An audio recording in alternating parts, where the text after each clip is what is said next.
Y bueno, pues vámonos a la última ponencia, que la última ponencia es la mía.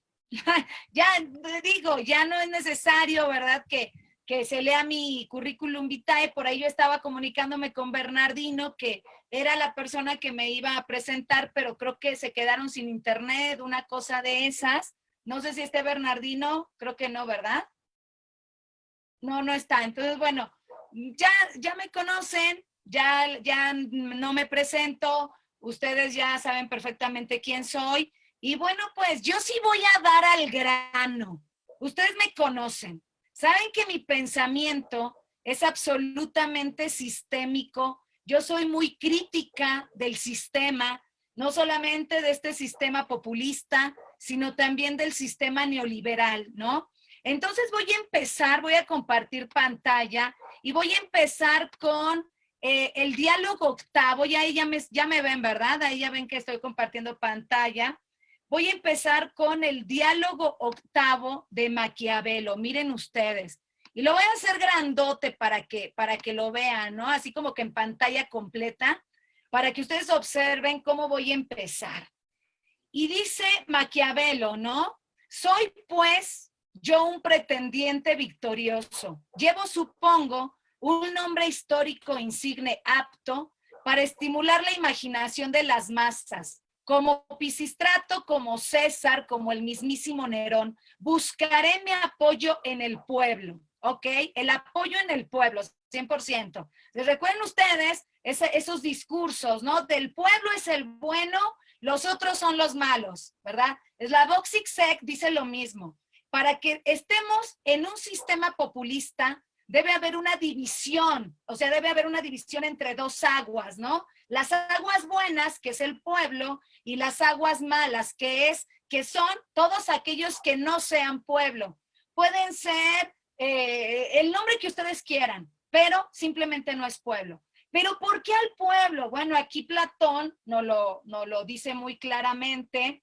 Dice Platón aquí, buscaré mi apoyo en el pueblo, este es el ABC de todo usurpador. Ahí tenéis la ciega potestad que proporcionará los medios para realizar cualquier cosa con la más absoluta impunidad. Es decir, yo puedo crear cualquier norma jurídica, aunque viole derechos humanos, si el pueblo está de acuerdo con ello. ¿Ya te das cuenta? O sea, la legitimidad hacia esas normas jurídicas violatorias de derechos humanos, y ahorita se los voy a demostrar, si el pueblo lo legitima, entonces son correctas. Aquí de lo que se trata, ¿qué es? Se trata de dar, ¿verdad? De otorgar, se pudiera decir, prerrogativas a ese pueblo y quitárselas al que no es pueblo para efecto de lograr la legitimidad. Y sigue diciendo, ahí tenéis la ciega potestad que proporcionará los medios para realizar cualquier cosa con la más absoluta impunidad. Ahí tenéis la autoridad, el nombre que habrá de encubrirlo todo. Poco en verdad se preocupa el pueblo por vuestras fricciones legales, por vuestras garantías constitucionales. Yo les quiero preguntar ahorita, de esos 160, somos 127 millones de mexicanos, la mitad está en extrema pobreza, la mitad es para ellos las prerrogativas en cuanto a las políticas públicas que se elevaron a la Constitución aquí en México. Yo les quiero preguntar, ¿cuántos de ellos, verdad, que son los que considera el pueblo el discurso, están viendo este Congreso? ¿Se dan cuenta cómo está el asunto? Pero no lo ven por una situación. La situación es que simplemente no es necesario que lo vean porque no necesitan verlo. Entonces les voy a mostrar cómo están hechas las normas aquí en México, cómo están hechas las normas. No quiero decir que a partir de este gobierno, lo que sí quiero decir que es, en este gobierno ha habido muchísimas reformas y se viene arrastrando toda la parte de la inclusión de ese derecho penal del enemigo neoliberal que ahora se convierte en un populismo punitivo, así de simple. Pero los dos tienen un común denominador. ¿Saben cuál es ese común denominador? El común denominador es el derecho penal del enemigo, ¿sí? Así como lo dicen, así como lo oyen. Pero el problema con este populismo punitivo que tenemos en México es que ese derecho penal del enemigo actúa de forma directa y de forma indirecta en una multidisciplinariedad de materias jurídicas. Déjenme explicarles cómo está, ¿no? Primero, el derecho penal del enemigo, les voy a mostrar aquí en la pantalla, este es un artículo que acabo yo de presentar precisamente en una revista en materia de derechos humanos que vamos a hacer. Bueno, fíjense, el derecho penal del enemigo, aquí está. Voy a hacer un poquito más chiquita la pantalla para que se vean. Ok. El derecho penal del enemigo, mis amigos, se adelanta al estadio de la punibilidad. Fíjense cómo está la gravedad de lo que les quiero decir.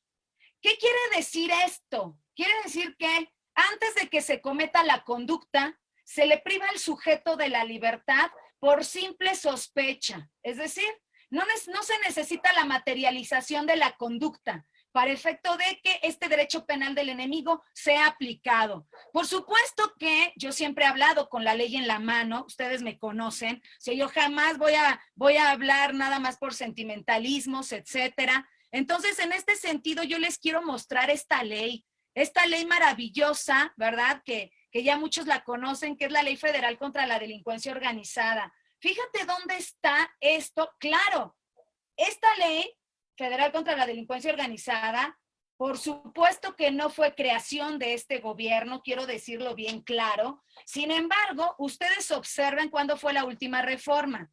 La última reforma fue el 8 de noviembre del año 2019. ¿Saben qué sucedió el 8 de noviembre del año 2019? Algo muy sencillo, la reforma penal fiscal, en donde se agrega delincuencia organizada, la defraudación fiscal calificada por arriba de 7 millones de pesos más menos. Y además, la venta y compra de facturas apócrifas.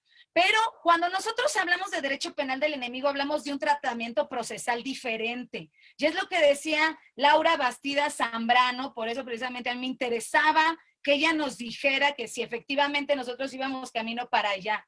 Miren cómo está, fíjense lo que es el adelantamiento de la punibilidad en el derecho penal del enemigo. El adelantamiento de la punibilidad lo único que te pide es la organización. ¿Ya te diste cuenta? Es decir, cuando 3 o más personas se organicen, de hecho, fíjense, para realizar, no te están diciendo que hayan realizado con esa organización, sino que por el simple hecho de organizarse, entonces se consuma el delito de delincuencia organizada. Por supuesto que el fiscal tendrá que demostrar esa parte de la organización, pero esa es la parte que dice Jacobs, que es el adelantamiento de la punibilidad, que utiliza como una barrera. ¿Para efecto de qué? De proteger a la sociedad. Claro, pues es que Jacobs lo pensaba desde la Alemania, desde otra perspectiva, que en México no piensan, ¿no? Entonces, no solamente el adelantamiento de la punibilidad se da en México. Fíjense todos estos delitos que tenemos en México que pueden ser propios de la delincuencia organizada. Aquí está la reforma que les digo. La fracción 7 bis y la fracción 7 ter de la Ley Federal contra la Delincuencia Organizada, y donde se anexa a esta ley el 8 de noviembre del 2019. Quiere decir que todos aquellos que defrauden al fisco en estos términos ni siquiera lo necesitan defraudar, basta con el simple hecho de que se organicen para defraudarlo. No se necesita la materialización de la conducta. Pero el derecho penal del enemigo va más allá. Les voy a decir cuál es esa parte de más allá. Es este 2 bis. Fíjense en este 2 bis de la Ley Federal contra la Delincuencia Organizada. Este 2 bis te está diciendo que se impondrá hasta las 2/3 partes de las penas, simplemente por organizarse, son de 20 a 40 años de prisión, ¿verdad? O de 8 a 16 si no eres de los cabecillas de los jefes. Fíjate, a quienes resuelvan de concierto cometer las conductas señaladas. Quiere decir que en el derecho penal del enemigo en México, basta con que planeen organizarse. Ni siquiera necesitan la organización. Esto el profesor Jacobs lo critica porque es el adelantamiento de la punibilidad. Y Jacobs dice, oye, ¿qué le pasa a estos mexicanos? Si únicamente el principio del derecho penal del enemigo es adelantar el estadio de la punibilidad y no adelantar el adelantamiento de esa punibilidad. Bueno, pero eso no es lo peor que está pasando en México, en nuestro país. ¿Ya te diste cuenta? Porque cuando hablamos de un derecho penal del enemigo, hablamos de que se puede fabricar a cualquier sujeto como delincuente. Así de simple. Basta la parte de la organización, basta la parte de planear la organización sin que se materialice la conducta. Entonces, imagínense ustedes qué es lo que verdaderamente se requiere en ese sentido para efecto de meter a una defraudación fiscal al derecho penal del enemigo. El derecho penal del enemigo no está hecho para eso. El derecho penal del enemigo está hecho para conductas de alto impacto, como por ejemplo el secuestro, el terrorismo, la trata de personas, ¿no? O sea, ese tipo de conductas que dañan a la sociedad en extremo. Pero una defraudación fiscal, en el Código Fiscal Federal tenemos un procedimiento sui generis para los delitos fiscales, en donde lo que requiere el fisco es que le paguen, con una medida cautelar de que si pagas, te vas. Y sobreseemos el asunto, lo importante es que pagues al fisco, ¿no? Pero con este derecho penal del enemigo no hay beneficios penitenciarios, la medida cautelar es específicamente prisión preventiva oficiosa, no hay otra. ¿Qué es prisión preventiva oficiosa? Quiere decir que te vas directamente a una prisión. Y como es delincuencia organizada, además te vas a una prisión de máxima seguridad. Pero el problema no llega ahí, amigos. Quiero que vean ustedes este cuadro, porque tampoco me quiero pasar del tiempo. Vean este cuadro en donde tenemos disciplinas jurídicas actualmente en México con principios de derecho penal del enemigo, con reglas procesales de derecho penal del enemigo. Tenemos aquí a la Ley General de Responsabilidades Administrativas con un discurso de anticorrupción en el cual a cualquier servidor público incluso se le puede adelantar ese estadio de la punibilidad y además se le puede revertir la carga de la prueba. Aquí están los artículos, por ejemplo, el artículo 52 de la falta administrativa grave de cohecho, bueno, te dice que el servidor público que pretenda obtener, ya te diste cuenta, no ha obtenido nada, no se ha materializado una conducta, pero con el simple hecho de pretender obtener, entonces ya se está actualizando la falta administrativa grave. No hay tentativa aquí, aquí ya se consuma la falta administrativa grave. Tenemos testigos protegidos, tenemos denunciantes anónimos y tenemos beneficios a cambio de información. Entonces, que son reglas del derecho penal del enemigo. En el Código Penal Federal en México también tenemos testigo protegido, reversiones de la carga de la prueba. Aquí tenemos el 256 fracción cuarta, que te habla de criterios de oportunidad a partir de testigos protegidos. Tenemos el 400 bis, que es el hecho delictivo de operaciones con recursos de procedencia ilícita, lavado de dinero, en donde se revierte la carga de la prueba para que el sujeto demuestre la licitud del capital. Y bueno, la Ley Federal contra la Delincuencia Organizada, que tenemos muchos aquí, ¿verdad? Muchos principios de derecho penal del enemigo, técnicas especiales de investigación, reversión de la carga de la prueba, adelantamiento de la punibilidad, la duplicidad de la prescripción, testigos protegidos, pero también en otras normas. Mira, la Ley de Instituciones de Crédito, en el artículo 115, párrafo 9, que es el que le da la pauta, ¿verdad?, a la Unidad de Inteligencia Financiera para el bloqueo de cuentas.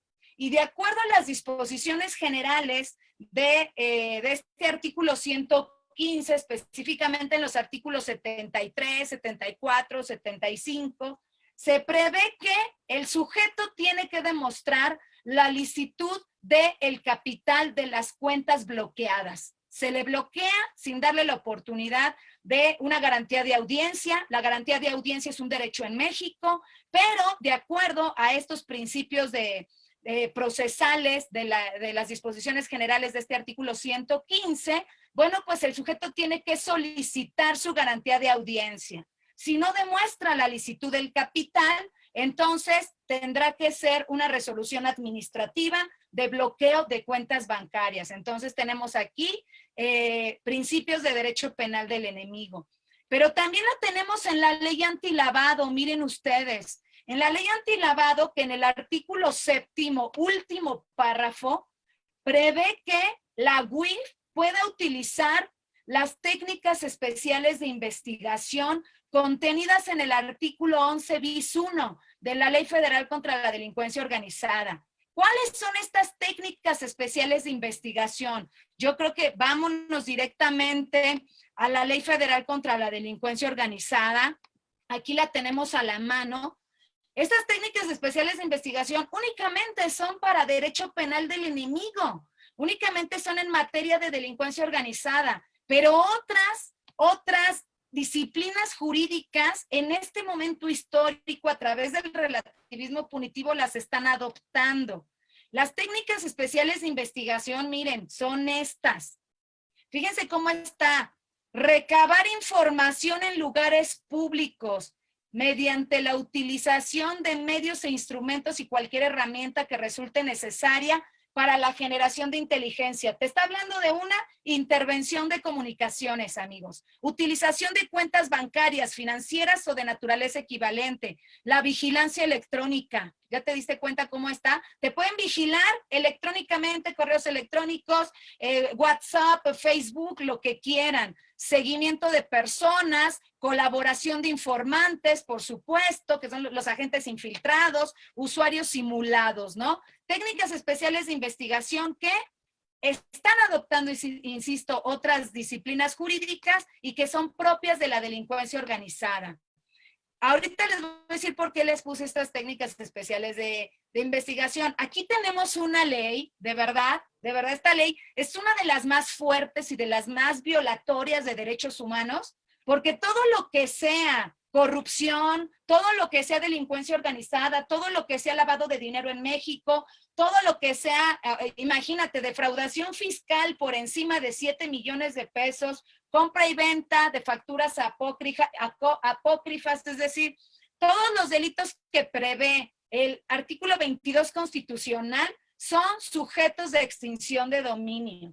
Y aquí hay algo sumamente importante que quiero comentarles en este populismo punitivo, ¿verdad? Porque esta norma sí es de este gobierno, y es que pretenden hacer un dato de prueba en materia penal que ni siquiera ha pasado por los filtros de licitud, ni siquiera ha pasado por los filtros de la audiencia intermedia, por los filtros de valoración del juicio oral, lo pretenden hacer una prueba preconstituida a través de un hecho ilícito, dicen que es un hecho ilícito, y además, para efecto de desvirtuarlo, el sujeto demandado tendrá que demostrar la obtención lícita de los bienes o que su bien no fue utilizado o no lo iban a utilizar para cometer un hecho ilícito. Imagínate cómo está.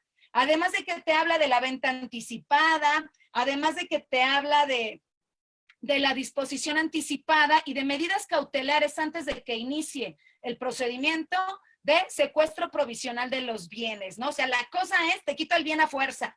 Y ya, si tú me tienes que demostrar de algo que ni siquiera existe, pero si no me lo demuestras, obvio no me lo vas a demostrar porque no se puede demostrar algo que no existe, entonces el bien te lo voy a quitar. Y tenemos esta parte que yo quería de verdad llegar aquí, que es la ley de la Guardia Nacional. Nosotros tuvimos un acuerdo esta semana en México, en donde se le da precisamente las facultades a toda la parte militar, ¿verdad?, para la seguridad pública en México. Lo que Laura Bastidas nos mencionó, ¿verdad?, en un inicio, y yo me voy a ir a la ley de la Guardia Nacional y les voy a enseñar en esa ley dónde está el derecho penal del enemigo, inclusive para todas las materias, ¿no? Para todas las materias está esta ley. Por aquí está, déjenme nada más encontrarla. Código Penal Federal, la Constitución, aquí la tengo. Aquí está, ok, aquí está nuestra ley. Fíjate cómo está el artículo 9º, ¿no? También esta ley se hizo en este gobierno y la parte operativa, toda la parte operativa va dirigida al derecho penal del enemigo. Fíjate cómo está. atribuciones y obligaciones de la Guardia Nacional. Por eso yo les puse las técnicas especiales de investigación en la Ley Federal contra la Delincuencia Organizada. Fíjate lo que dice el artículo 9, lo voy a hacer un poquito más grande para que todo el mundo lo vea ahí en la pantalla. El artículo 9 nos dice, la Guardia Nacional tendrá las atribuciones y obligaciones siguientes. Eso lo que va a hacer únicamente es para prevenir, ¿eh? O sea, prevenir quiere decir investigar. Ni siquiera es para procesar y ni siquiera es para sentenciar. Para prevenir, mira, la comisión de delitos y también de faltas administrativas. ¿Ya te diste cuenta? No solamente delitos, sino también faltas administrativas. Pero ¿qué es lo que puede hacer esta ley? Ah, bueno, pues mira, aquí están las técnicas especiales de investigación. Recabar información en lugares públicos para evitar el fenómeno delictivo. No te está diciendo que en los delitos de delincuencia organizada, te está diciendo que en todos los delitos y además en las faltas administrativas, mediante la utilización de medios e instrumentos o cualquier herramienta. Miren esto, llevar a cabo operaciones encubiertas y de usuarios simulados en la investigación para la prevención del delito en términos de las disposiciones aplicables. Entonces, puede utilizar las técnicas especiales de investigación en materia de delincuencia organizada. Pero fíjense esta parte también lo que puede hacer la Guardia Nacional. Puede georreferenciar en tiempo real a cualquier sujeto. Fíjate, obviamente lo tiene que solicitar por escrito ante el juez de control, como lo marca la Constitución, pero puede intervenir comunicaciones con respecto a los concesionarios, no sé, Telcel, no sé cuáles otras existan, ¿no? En México, permisionarios, operadores telefónicos y todas aquellas comercializadoras, ¿ok? De comunicación vía satélite. Y además puede, mira, georreferenciar los equipos de comunicación móvil en tiempo real para la prevención de delitos. Quiere decir que la Guardia Nacional sabe exactamente con quién hablamos, sabe exactamente lo que hacemos y sabe exactamente en dónde estamos, ¿no? Con nuestros equipos móviles. Ya voy a terminar, me tardo un minuto más. En este sentido, mis amigos, ahorita tenemos normas jurídicas que pueden hacer pomada a cualquiera. Claro está, eso se los dejo a ustedes de tarea, ¿verdad? Eso lo dejo para ustedes, en el sentido de determinar qué cosa, pues que verdaderamente vaya para la delincuencia organizada, ¿no? Bueno, me parece que la delincuencia organizada desde hace mucho tiempo ha rebasado al Estado mexicano, ¿ok? Entonces, bueno, pues ustedes ya saben lo que pasó con determinados miembros del crimen organizado en este gobierno. Entonces, no sé si verdaderamente este derecho penal del enemigo, que además, como ustedes lo observan en esta imagen, todas esas líneas que ustedes ven de todas estas disciplinas jurídicas, todas esas líneas son procedimientos de derecho penal del enemigo que están interconectados desde la obtención de dato de prueba hacia todas estas materias. Fíjense ustedes cómo está. Quiere decir que la línea base son los presupuestos procesales del derecho penal del enemigo en este populismo punitivo, ¿verdad? Que tiene la Ley General de Responsabilidades Administrativas, el Código Penal Federal, la Ley Nacional de Extinción de Dominio, la ley antilavado, la Ley de Instituciones de Créditos, la Ley de la Guardia Nacional y la Ley Federal contra la Delincuencia Organizada. Y todas estas, desde la perspectiva procesal, se refuerzan entre sí y además lo hacen de forma directa y de forma indirecta. ¿Esto qué quiere decir? Que tenemos un ámbito de derecho del enemigo en materia jurídica para hacer pomada a cualquier disidente político, a cualquier ciudadano, ¿por qué no también decirlo? A cualquier delincuente, y también lo voy a decir, a cualquier miembro de la delincuencia organizada. Pero me parece, cierro con esto y dejo de compartir, me parece que efectivamente el populismo punitivo es operativo, claro que es operativo, lo tenemos desde una perspectiva fáctica, jurídica en México, y además por algo se está haciendo. porque se va a utilizar. Y si se utiliza políticamente, bueno, pues ahí tenemos graves problemas, ¿no? Entonces, ustedes vayan viendo hacia dónde se van dirigiendo las políticas públicas y las políticas jurídicas en este país. Bueno, pues yo les agradezco infinitamente, creo que